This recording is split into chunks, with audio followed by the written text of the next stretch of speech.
Students நம்ம இப்போ என்ன பார்க்க போகிறோம் அப்படின்னா force between two long parallel current carrying conductor.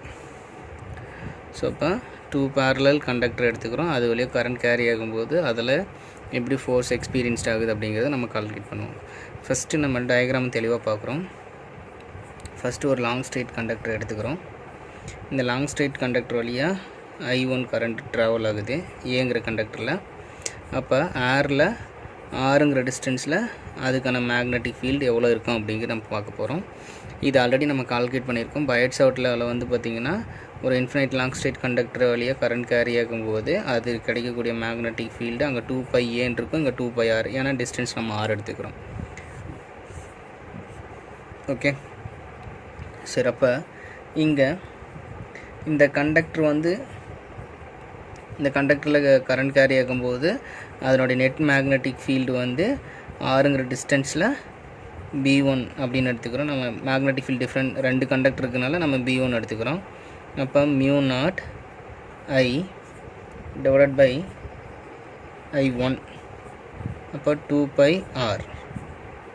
Okay, அப்போ மைனஸ் I கேப். எதுக்காக மைனஸ் I கேப் போட்டிருங்க அப்படின்னா, அப்போ அந்த மேக்னெட்டிக் ஃபீல்டு என்ன டைரக்ஷனில் இருக்குது அப்படின்னா மைனஸ் I கேப். ஃபார் இப்போ என்னென்னா கார்ட்டீசியன் கோஆர்டினேட் எடுத்துக்கிறோம். இப்போ எடுத்துக்கிட்டோம் அப்படின்னா இது வந்து y, இது z, இது x. எக்ஸுக்கு I கேப், yக்கு j கேப், zக்கு k கேப். அப்போ இந்த மைனஸ் I கேப் எதில் இருக்கும் அப்படின்னா, ஸோ அப்போ மேக்னெட்டிக் ஃபீல்டு இந்த B1ங்கிற மேக்னெட்டிக் ஃபீல்டு வந்து இந்த டைரக்ஷனில் இருக்குதுன்னு அர்த்தம். அப்போ இந்த ஆறுங்கிற டிஸ்டன்ஸில் மேக்னெட்டிக் ஃபீல்டு இப்படி இன்வர்ட்ஸில் இருக்குதுன்னு அர்த்தம். ஓகேங்கண்ணா, சரி ரைட். ஸோ அவ்வளோதான் இது. ஓகே, ஸோ அப்போ இந்த கண்டக்டரில் இப்போ அந்த கண்டக்டர் வழியாக I1 கரண்ட் கேரி ஆகும்போது இந்த ஆறுங்கிற டிஸ்டன்ஸில் மேக்னெட்டிக் ஃபீல்டு B1 இருக்குது. அப்போ அந்த B1ங்கிற கண்டக்டரில் தான், அந்த B1ங்கிற மேக்னெட்டிக் ஃபீல்டில் தான் இன்னொரு கண்டக்டரை நான் ப்ளேஸ் பண்ணுறேன். இப்போ புரிஞ்சிருச்சாக்கண்ணா? அப்போ இதை சுற்றி என்ன இருக்குது அப்படின்னா, ஸோ B1ங்கிற மேக்னெட்டிக் ஃபீல்டு இருக்குது, அந்த மேக்னெட்டிக் ஃபீல்டில் Bங்கிற கண்டக்டரை நான் ப்ளேஸ் பண்ணுறேன். அப்படி ப்ளேஸ் பண்ணும்போது அப்போ இது வழியாக என்ன கரண்ட் ட்ராவல் ஆகிட்டுருக்கு, I2ங்கிற கரண்ட் ட்ராவல் ஆகிட்டுருக்கு. ஓகேவா, ரைட். அப்போ இதனுடைய டோட்டல் ஃபோர்ஸ் கால்குலேட் பண்ணலாம் அண்ட் ஸ்மால் ஃபோர்ஸும் கால்குலேட் பண்ணலாம். அப்போ இந்த பாயிண்டில் தான் நமக்கு என்ன இருக்குது, மேக்னெட்டிக் ஃபீல்டு இருக்குது. அந்த மேக்னெட்டிக் ஃபீல்டு தான் இங்கே I2ங்கிற கண்டக்டரை வச்சுருக்கேன். அப்போ இங்கே எவ்வளோ ஃபோர்ஸ் எக்ஸ்பீரியன்ஸ்ட் ஆகுது அப்படிங்கிறத நம்ம கண்டுபிடிக்க போகிறோம். இப்போ நம்ம first segment of length, small லென்த்தை நம்ம கால்குலேட் பண்ணலாம். இது தேவையில்லை, ஆனால் டோட்டல் கண்டக்டர் தான் டேரெக்டாகவே போட்டுக்கலாம்.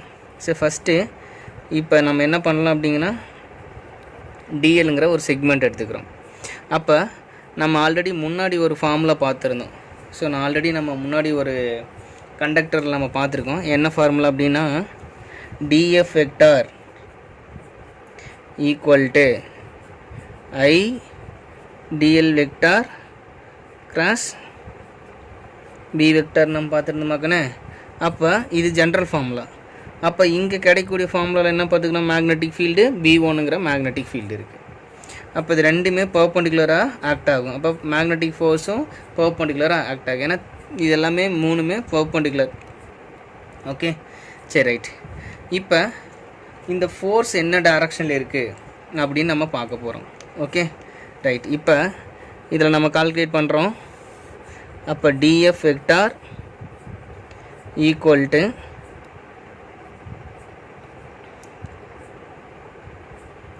I D.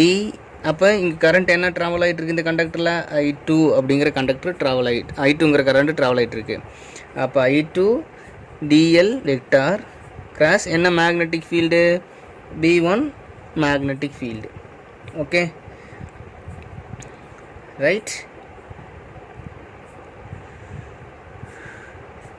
இப்போ இந்த இடத்துல நான் ரெண்டு போட போகிறேன். இந்த IDL வெக்டர் என்ன டைரக்ஷனில் இருக்குது பாரு பார்க்கலாம். I இந்த செக்மெண்ட் ஆஃப் லென்த்து, இதுதான் செக்மெண்ட் ஆஃப் லென்த்து. அப்போ என்ன டைரக்ஷனில் இருக்குது அப்படின்னா K கேப் அப்படிங்கிற டைரக்ஷனில் இருக்குது. அப்போ K கேப் இன்ட்டு ஓகே இந்த மேக்னெட்டிக் ஃபீல்டு என்ன டைரக்ஷனில் இருக்குது அப்படின்னு பார்த்தீங்கன்னா so minus I gap. So அதை தான் நம்ம எப்படி எழுதுகிறோம் அப்படின்னு பார்த்தீங்கன்னா df vector equal to minus, ஓகேவா. இப்போ நம்ம எப்படி எழுதலாம் அப்படின்னு பார்த்தீங்கன்னா ஐடியல் வெக்டார், ஓகே ரைட். அப்போ I2 dl b1ஓட வேல்யூ என்ன μ0 I1, okay, divided by 2 pi r. இந்த b1ஓட என்ன கேப்பில் இருக்குது மைனஸ் ஐ கேப், அந்த மைனஸ் முன்னாடி போட்டாச்சு.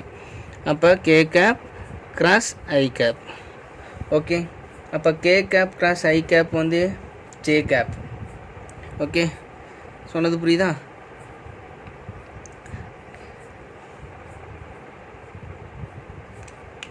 K cap cross I cap என்னது ஜே கேப்.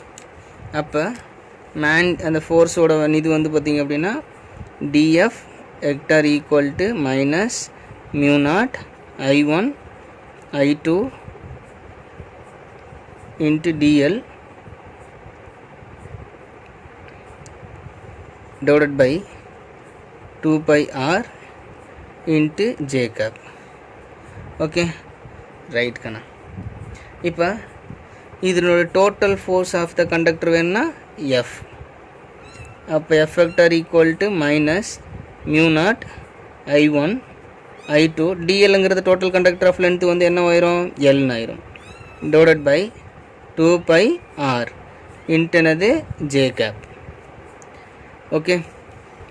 இதில் எல் டினாமினேட்டரில் கொண்டு வந்துட்டால் அதுக்கு பேர் ஃபோர்ஸ் பர் லென்த். அப்போ அந்த எல்ல அப்போ F vector divided by L equal to minus μ0 I1 I2, இங்கே எல் வராது, அதான் எல்லை டினாமினேட்டரில் கொண்டு வந்தாச்சு. அப்போ 2 pi r J cap, okay கண்ணா. சரி, நெக்ஸ்ட்டு இப்போ நாம் ஃபஸ்ட்டு எப்படி பார்த்தோம்? ஃபஸ்ட்டு ஏங்கிற கண்டக்டர் வழியாக கரண்ட் I1 போகும்போது அது ஆறுங்கிற டிஸ்டன்ஸில் மேக்னெட்டிக் ஃபீல்டு இருந்துச்சு அப்படின்னு பார்த்தோம். அந்த மேக்னெட்டிக் ஃபீல்டில் தான் பிங்கிற கண்டக்டர் ப்ளேஸ் பண்ணும்போது அது வழியாக ஒரு கண்டக்டர் வந்து கண்டக்டர் வழியாக I2ங்கிற கரண்ட் போகும்போது அந்த ஒரு ஃபோர்ஸ் எக்ஸ்பீரியன்ஸ் ஆச்சு. அப்போ மைனஸ் ஜே கேப்பில் தான் அந்த ஃபோர்ஸ் வந்து இருக்குன்னு அர்த்தம், ஓகே. அப்போ மைனஸ் ஜே கேப் எந்த டைரக்ஷனில் இருக்கும்? அப்போ மைனஸ் ஜே கேப் வந்து இந்த டைரக்ஷனில் இருக்கும், இதுதான் மைனஸ் ஜே கேப். அப்போ ஃபோர்ஸ் வந்து இந்த டைரக்ஷனில் இருக்குதுன்னு அர்த்தம். அப்போ மேக்னெட்டிக் ஃபீல்டு இதுதான் மைனஸ் ஐ கேப்பில் இருக்குதுன்னு அர்த்தம். அப்போ கே கேப்பில் தான் இந்த லென்த் ஆஃப் கண்டக்டர் வந்து இருக்குதுன்னு அர்த்தம், ஓகே.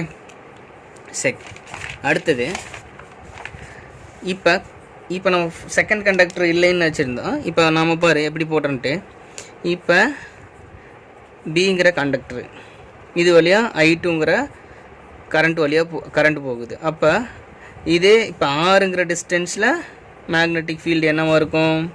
அப்போ B2 equal to μ0 I2 divided by 2 pi r. அப்போ என்ன கேப்பில் இருக்கும்? ஐ கேப்பில் இருக்கும், அது மைனஸ் ஐ கேப். அப்போ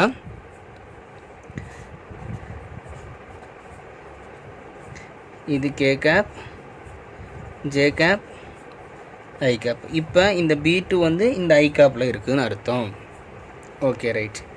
அடுத்தது இப்போ இன்னொரு கண்டக்டர் ப்ளேஸ் பண்ணுறேன். எங்கே? இந்த B2ல் ப்ளேஸ் பண்ணுறேன். அப்போ அந்த B2 அந்த B2 மேக்னெட்டிக் ஃபீல்டில் தான் ஏங்கிற கண்டக்டர் ப்ளேஸ் பண்ணுறேன். அப்போ இது வழியாக என்ன கரண்ட் போயிட்டுருக்கு? I1 கரண்ட் போகுது. அப்போ இங்கே ஒரு ஃபோர்ஸ் எக்ஸ்பீரியன்ஸ்ட் ஆகும். அப்போ அந்த ஃபோர்ஸ்க்கான ஃபார்முலா தான் dF vector equal to I1L dl vector cross என்ன மேக்னெட்டிக் ஃபீல்டு இருக்குது? அதில் B2ங்கிற மேக்னெட்டிக் ஃபீல்டு இருக்குது. முன்னே இதை வச்சுட்டு இந்த கண்டக்டர் ஃபஸ்ட்டு எடுத்துக்கிட்டு இந்த கண்டக்டர் ப்ளேஸ் பண்ணும்போது அங்கே ஒரு ஃபோர்ஸ் எக்ஸ்பீரியன்ஸ் ஆச்சு. இப்போ இந்த கண்டக்டர் ஃபஸ்ட்டு கரண்ட்டு கேரி ஆகும்போது இந்த மேக்னெட்டிக் ஃபீல்டில் இந்த கண்டக்டர் வைக்கும்போது நமக்கு எக்ஸ்பீரியன்ஸ் ஆகிற ஃபோர்ஸ், ஓகே ரைட். அப்போ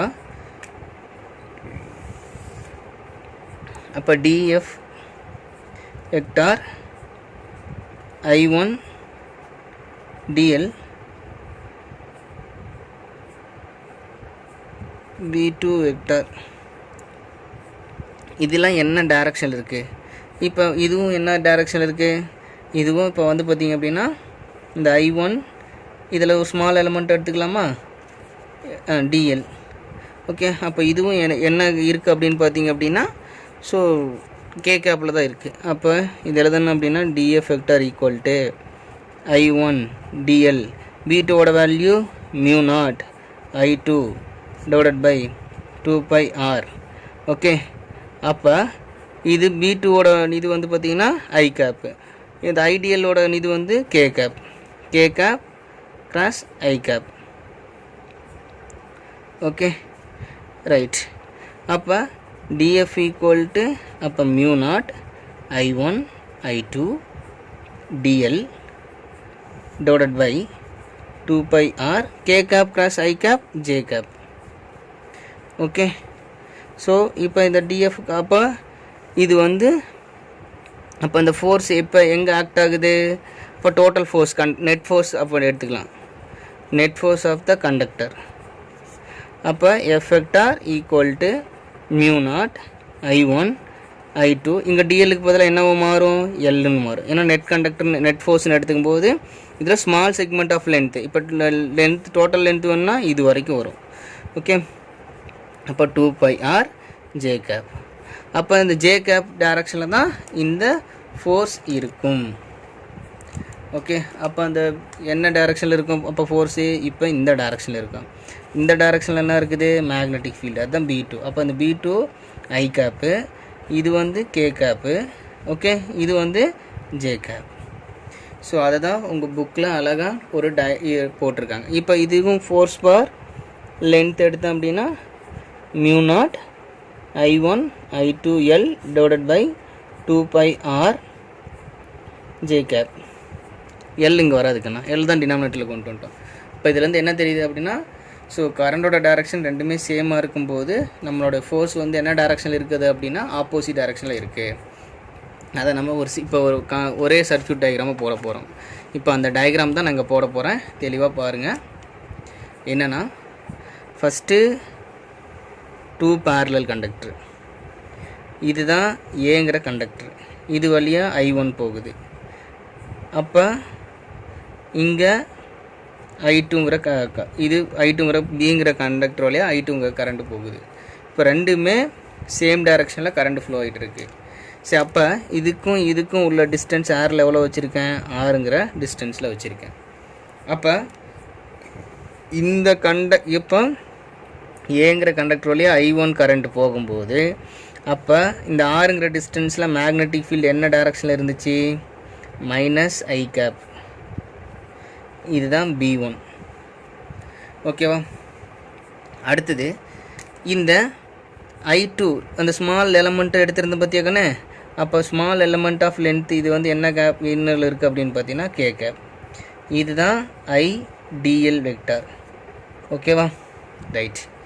இது வந்து கே கேப்பில் இருக்குது. அப்போ இதனோட டைரக்ஷன் இங்கே போட்டேன். ஓகே, அப்போ ஃபோர்ஸ் எதில் கிடச்சிச்சு நமக்கு? -J கேப்பில் கிடச்சிச்சு. அப்போ -J கேப்பில் இந்த கண்டக்டருக்கு உண்டான ரிசல்ட்டு இது. சரி, அப்போ இந்த கண்டக்டர் வழியாக போகும்போது அப்போ B2 வந்து மேக்னெட்டிக் ஃபீல்டு என்ன பாயிண்டில் ஆக்ட் ஆனிச்சு? I கேப்பில் ஆக்ட் ஆனிச்சு. அப்போ இதே டைரக்ஷனில் இது வந்து என்னது? I1 dl, small element of length. அப்போ ஃபோர்ஸ் என்ன டைரக்ஷனில் இருந்துச்சு? I கேப்பில் இருந்துச்சு. J cap plus j cap. Okay, right. அப்போ இதுலேருந்து நமக்கு என்ன தெரியுது அப்படின்னா நமக்கு ரெண்டுமே கரண்டோட டைரக்ஷன் சேம் டைரக்ஷன். அப்போ கரண்ட் வந்து சேம் டைரக்ஷனாக இருந்துச்சு அப்படின்னா அப்போ ஃபோர்ஸு ஆப்போசிட் டைரக்ஷனில் ஆக்ட் ஆகுது. அப்போ அட்ராக்டிவ் ஈச் அதர்.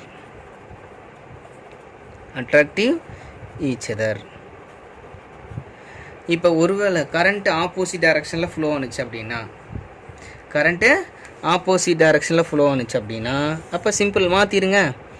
ஐ வந்து ஆப்போசிட் டைரக்ஷனில் இருந்துச்சுன்னா அப்போ ஃபோர்ஸு ஓகேவாக்கண்ணா? ஓகே, சொன்னது புரிஞ்சா? அப்போ ஃபோர்ஸ் வந்து ரிப்பல்சிவ் ஈச் அதர், ஒன்று விலகி போகும்.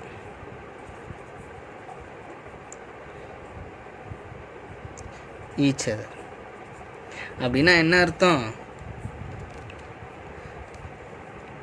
ஓகே, அப்போ ஃபோர்ஸு இப்படி ஒன்று இருக்கும், ஃபோர்ஸு இப்படி ஒன்று இருக்கும். ஸோ இப்படி தான் விலகி போகும். அதுதான் உங்கள் டயக்ராமில் வந்து 3.55ம் 3.56ம் ரிப்பல்சிவ் அண்டு அட்ராக்டிவும் காமிச்சிருப்பாங்கண்ணா. ஸோ இதில் வந்து கார்ட்டீசியன் கோஆர்டினேட் வந்து நீங்கள் போட்டுக்கலாம். ஸோ தெளிவாக போட்டுக்குங்க. ஓகேவா? இது ஒய், இது கே, இது எக்ஸ். ஸோ இதை வச்சு தான் நம்ம டிஃபைன் பண்ண போகிறோம். ஓகே, அடுத்தது டிஃபைன் 1 ஆம்பியர் அப்படிங்கிற ஒரு கொஷின் இருக்குது. அதுக்கு மனப்பாடமே பண்ண தேவையில்ல. ஜஸ்ட்டு அந்த ஃபார்முலா இருக்குல்ல, force per length equal to μ0 I1 I2 divided by 2πr. இந்த ஃபார்முலா வச்சு டிஃபைன் 1 ஆம்பியர்.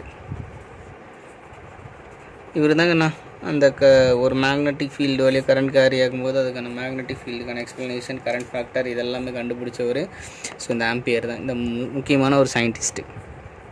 அப்போ இது எப்படி கண்டுபிடிக்கலாம் அப்படின்னா, I1 I2 equal to 1 ampere current நான் கொடுக்குறேன். சேம் அமௌண்ட் ஆஃப் கரண்ட்டு கொடுக்குறேன். அந்த ரெண்டு கண்டக்டரும் எவ்வளோ டிஸ்டன்ஸில் பிரித்து வச்சுருந்தேன்? ஏரில் 1 மீட்டர் டிஸ்டன்ஸ் பிரித்து வச்சுருந்தேன். அப்படி பிரித்து வைக்கும்போது அங்கே எவ்வளோ ஃபோர்ஸ் கிடைக்குது அப்படிங்கிறத நம்ம பார்க்க போகிறோம். அப்போ force per length equal to, okay, μ0ஓட வேல்யூ 4π × 10⁻⁻⁷. இது கான்ஸ்டன்ட். உங்களோட μ0ஓட value permittivity of free space, permeability of free space அப்படிங்கிறது பார்த்துருக்குமா? பெர்மிட்டிவிட்டினா எலக்ட்ரிக் ஃபீல்டு வரும், பெர்மியபிலிட்டினா மேக்னெட்டிக் ஃபீல்டோட ஃப்ரீ ஸ்பேஸில் கூட constant. 4π × 10⁻⁷ into 1 ampere divided by 2π